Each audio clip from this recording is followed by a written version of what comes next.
to it. But the main message from tonight will focus on the account from Luke. And that's where we start. The Holy Gospel according to St. Luke, the 23rd chapter. Then the whole company of them arose and brought him before Pilate. And they began to accuse him, saying, "We found this man misleading our nation and forbidding us to give tribute to Caesar, and saying he himself is Christ, a king." And Pilate asked him, "Are you the king of the Jews?" And he answered him, "You have said so." Then Pilate said to the chief priests and the crowds, "I find no guilt in this man." But they were urgent, saying, "He stirs up the people, teaching throughout all Judea, from Galilee even to this place." When Pilate heard this, he asked whether the man was indeed a Galilean. And when he learned that he belonged to Herod's jurisdiction, he sent him over to Herod, who was himself in Jerusalem at the time. When Herod saw Jesus, he was very glad, for he had desired long to see him, because he had heard about him, and was hoping to see some sign done by him. So he questioned him at length, but Jesus made no answer.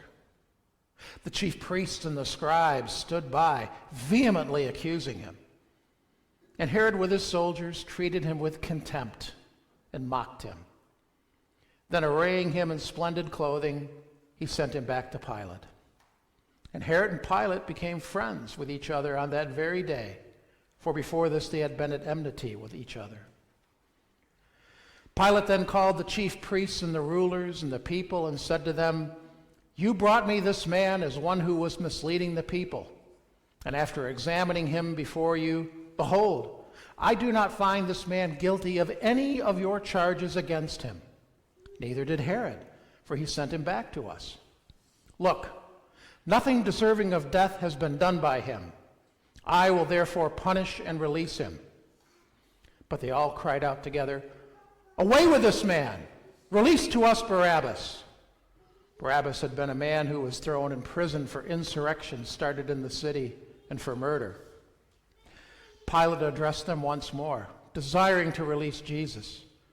But they kept shouting, "Crucify! Crucify him!" A third time he said to them, "Why? What evil has he done? I have found in him no guilt deserving of death. I will therefore punish him and release him." But they were urgent, demanding with loud cries that he should be crucified. And their voices prevailed. So Pilate decided that their demand should be granted. He released the man who had been thrown into prison for insurrection and murder for whom they asked, but he delivered Jesus over to their will. This is the gospel of the Lord. Praise to you, O Christ. Our second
Shalom.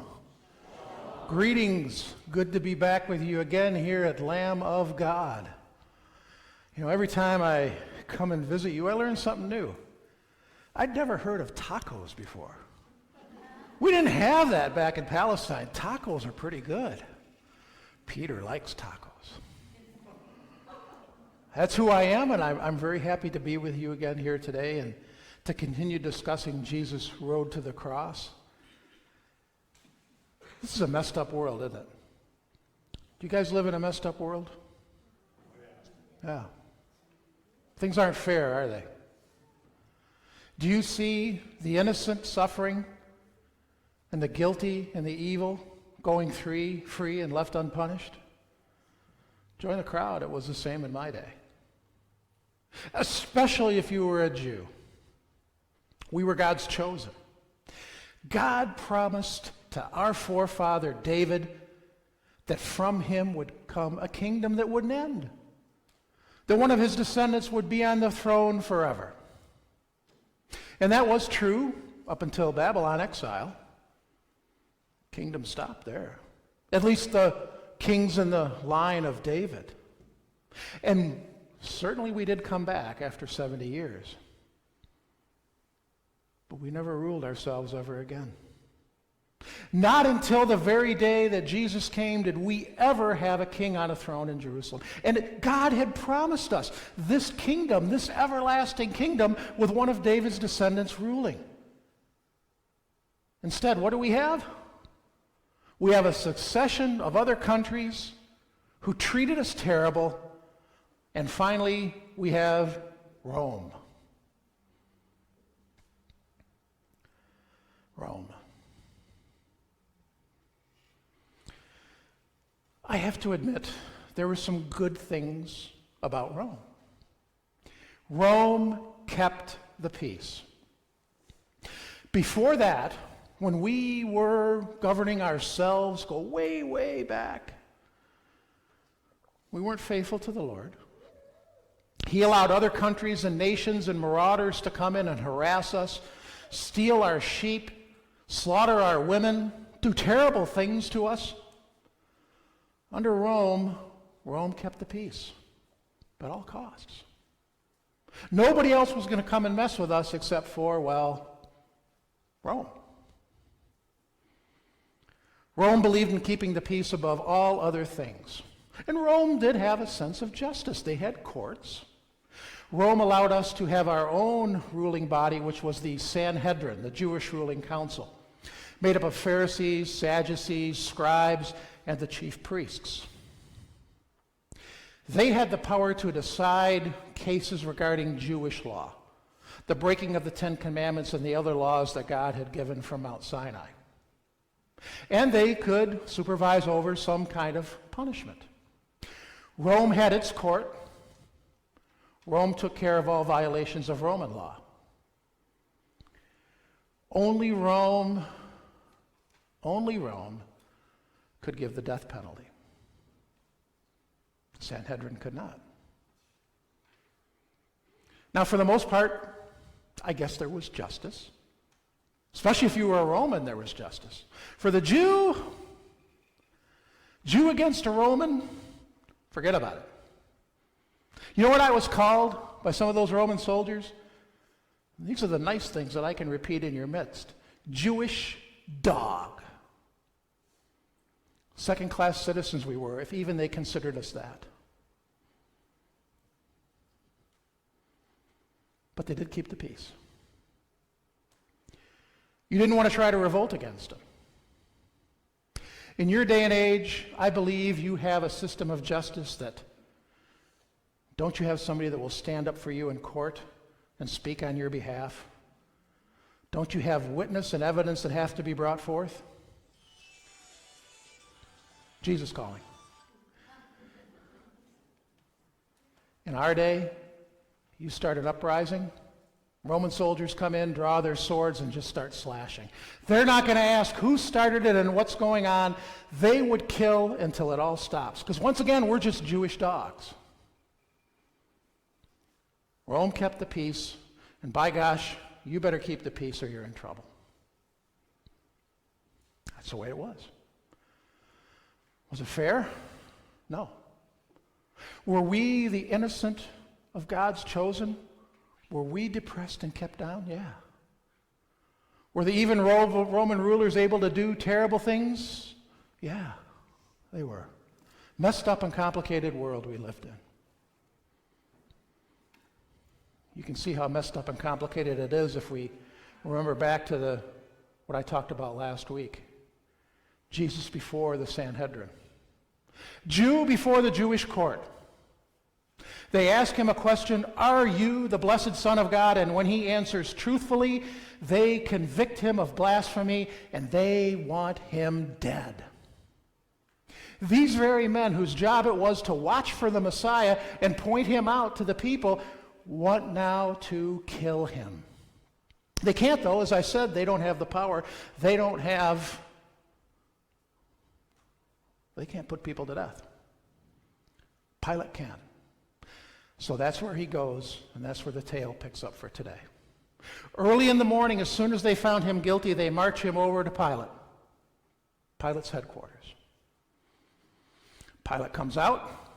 These fine, upstanding Jewish men, and I say that's tongue-in-cheek, they don't want to go into Pilate because it's the Passover. They don't want to defile themselves. Let me tell you something. They were already defiled by what they were doing to the Holy Son of God.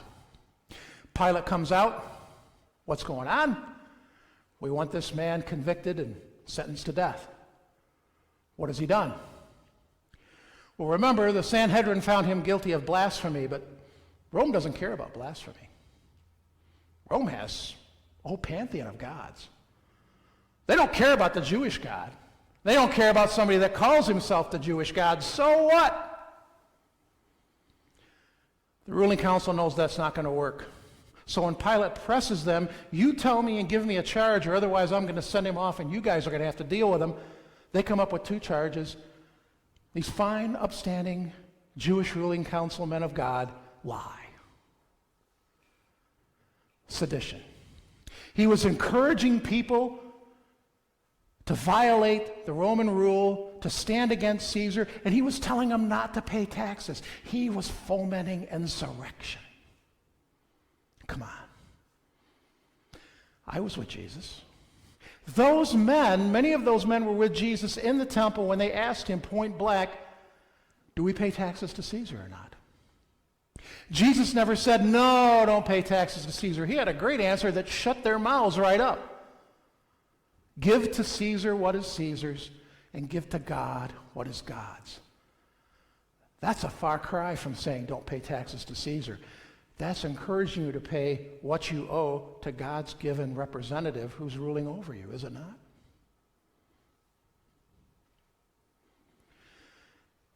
A lie. The other one was that he claimed himself to be a king. And if he's a king, the ruler said, the Jewish ruling council said, he's a king in place of Caesar. He wants to replace Caesar. That one has legs. Pilate takes Jesus in and starts to question him. You know what he finds out? Jesus admits he's a king. He says, my kingdom is not of this world. And that's true. He is a king. As God the Son, he is ruler over all things. Every single kingdom on the earth, he rules over it. Every single ruler in that kingdom is there by his permissive will, including Caesar, including Pilate. Pilate is where he's at because God the Father and God the Son placed him there to fulfill his will and his purpose. Jesus is not usurping power from Caesar. He has the power. But he wants Caesar where Caesar is at and Pilate where Pilate is at, so God's will be fulfilled. Now, Pilate doesn't get all this. I didn't get it at the time. What Pilate does get out of it is this guy is not claiming to take over Caesar's position. I don't know what this kingdom from another world means. Maybe he's crazy. But he's no threat against Caesar. Truth? What is truth? Pilate coming from a culture where there's multiple truth, multiple gods. He takes Jesus back out. He tells the ruling council, know your charges against this man to be bogus. They insist. We're telling you, Pilate, he's been fomenting a rebellion, not just here in Jerusalem for the Passover, but for years all throughout Palestine, even up into Galilee. Pilate really doesn't want to deal with this guy, but he doesn't want to see a riot. Galilee, Pilate says, ding, Herod. Herod's in town. I'll send him over to Herod. I don't really like Herod. Let Herod deal with him. So they send Jesus to Herod. Herod's glad to see him. Herod's heard all about Jesus. Not that he believes in Jesus at all, but he's heard Jesus does miracles.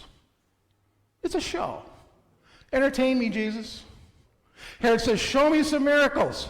Make some bread appear. Maybe raise somebody from the dead. Do something. Jesus didn't come to entertain anybody. Jesus didn't come to answer to Herod. Jesus knows that Herod is not going to have any part in fulfilling the Godfather's will. So Jesus says nothing. The chief priests and the ruling council, they're there speaking all kinds of stuff, but Jesus says nothing. So Herod and his soldiers make fun of him, verbally abuse him, dress him up for a laugh, send him on back to Pilate with the words, he's not guilty of anything. Jesus returns to Pilate. When Pilate hears that Herod agrees with him, well, there's a little bit of a bond there. At least I'm not the only one. Pilate does not want to send this man to be crucified. Whatever's going on, Pilate knows he's innocent, and the real criminals here is that Jewish ruling council that are jealous of him and jealous of the power he has with his people. But there's this. Pilate remembers it's Passover. He had a custom at Passover of releasing one prisoner from his custody. It was an olive branch to the Jews who were there celebrating their release from slavery in Egypt. Got these Jews here that are thinking about independence. Keep them from resurrection, throw them an olive branch, give them a guilty person, one of their own. Got this guy Barabbas. Evil guy. The things that they were charging Jesus with, Barabbas actually did them, and more. Want to talk about insurrection? That was him. He tried to overthrow Caesar. Robbed people. Murdered people. Was in jail for a reason. He deserved to be crucified. Pilate's thinking, if I offer him, certainly they won't pick him. I can let Jesus go and I'll be off the hook. Who do you want me to release to you? The King of the Jews or Barabbas? Now, the chief priests and the ruling council, they've been talking. They've been talking to the people. Got them all worked up. Asked for Barabbas. So when the time comes, that's what they do. Release us, Barabbas! What should I do with the King of the Jews? Crucify him. Why? What has he done? Crucify him.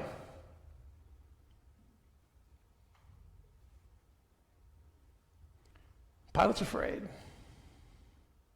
If there's a revolt, if he chooses to let Jesus go and the crowd revolts, Rome's going to hear about it. Surely his soldiers will come in and start slashing. But he's already been in trouble once with Rome over an uprising that happened a while back. Strike two, well, Pilate thinks, I won't be in Jerusalem anymore. I might be in a place in the Roman Empire that I don't really want to be, if I'm still alive. So he's desperate. He decides, I'll have him flogged. I'll have him prepared for crucifixion, and I'll bring him out one last time. So he hands him over to the soldiers. The soldiers take him into their guardhouse.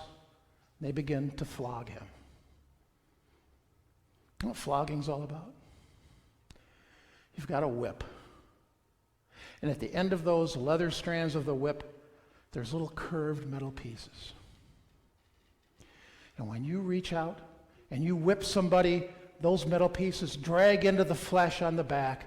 And as you pull that whip back, they drag across the flesh and rip chunks out.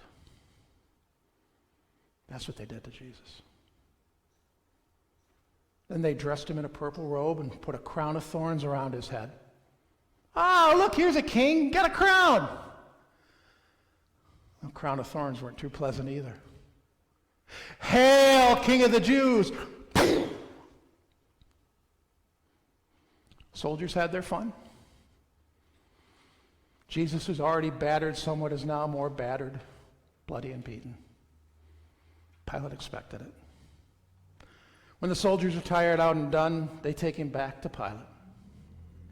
Pilate brings him out one last time, thinking maybe if they see him beaten, bruised, and bloody, their hatred, their anger will be gone. And I can release him because I know he's innocent. People see him and they're adamant. The Jewish ruling council had been talking to the people. But there was another spirit going on among them that was inciting all this. It's that power of darkness. It's the spirit of that evil one. It's Satan. Satan was working them up to make sure, no matter what happened, they called for his death. And they do. And they use the final card. I don't know whether these chief priests and rulers had held on to this until then. But when Pilate's still trying to release him, we have no king but Caesar. He says he's a king. We have no king but Caesar. If you release this man, you're no friend of Caesar, Pilate. Meaning Caesar's going to hear about it. Pilate let this insurrectionist go that was after Caesar's throne. Not going to go well for Pilate. He washes his hands in front of the people, which is his way of saying, I release myself from guilt of this man's fate. But there's this. The only one that can send him to the cross is Pilate, no matter what he says or does. That part's on him. And he does. He releases Jesus, and Jesus heads to the cross. Barabbas goes free. The real insurrectionist, the real murderer, the real robber goes free, and the one and only innocent man that ever lived is convicted and sentenced to the worst, the absolute worst death you can imagine. Crucifixion. I want to talk about a messed up world. I want to talk about injustice. The guilty one goes free, and the one innocent man is sent to be crucified. That's messed up. I know it goes on for you today too, doesn't it? Sometimes it seems like evil is winning and the innocent are perishing. Or at least we Christians are suffering while evil, unbelieving people are flourishing. Comes to innocent, though. Who really is innocent? Even we Christians, are we innocent? What I've done in my past, denying Jesus 3 times, I deserve to be on that cross. I deserve to be bloody and beaten and suffering. No matter who you are or how good of a life you lived, that's where you deserve. That's what your life earns. But you're Barabbas. You go free because Christ took your place. Christ took Barabbas' place. He's the one that went to the cross while guilty Barabbas went free. He took your place on the cross. Your sin, your suffering, and your dying so that you and I go free. And he did that out of love. The greatest love. A love he had for those that hated him. He even died for Barabbas, for Pilate, for that Jewish ruling council, for me and for you. There's times when it looks like evil is triumphing in the world, isn't there? It did back then. We just didn't have the complete picture until Jesus rose again. And then I understood. All of this was not evil winning. All of this was God working out the plan from long ago. Something announced by Isaiah 800 years earlier. Jesus was that lamb that was led to the slaughter. And by his bruises and by his stripes, you and I are healed. He had to go to the cross. He had to suffer that for you so that you could go free. So that as you and I live out our lives, no matter how good or how bad we are, know that because of Christ and your faith in him, you will never be punished for any of those things that you do. None of them. Christ took it. Was it fair? No. Was it just? No. Was it love? Yeah. Was it mercy and grace? You betcha. I'll leave this with you. Whenever it looks like evil is winning in this world, know that there's one that is still ruling over all things, and he's the one that went to the cross for you. He's in charge. Just as God the Father used the plans of evil men, that Jewish ruling council, even Pilate's ineptitude, Herod's not caring, all that was used according to his will to fulfill his purpose. The evil that goes on in this world right now is being used by him to fulfill his purpose. And what is his purpose? That you believe in Jesus now and all the way until you meet him on the last day. His purpose is that those that don't believe in him right now would come to faith and believe in him despite the evil in the world. He uses that to bring people to faith and to keep us in faith so that we will stand together as the church on the last day. On a day when evil is totally done. And those that died in evil, those that died not believing in Jesus will suffer their just punishment. But you and I will not, because Jesus took it for us. On that last day, judgment will be rendered. And the judgment against you is what Jesus earned for you, eternal life. Rejoice in that. Live in that. Shalom.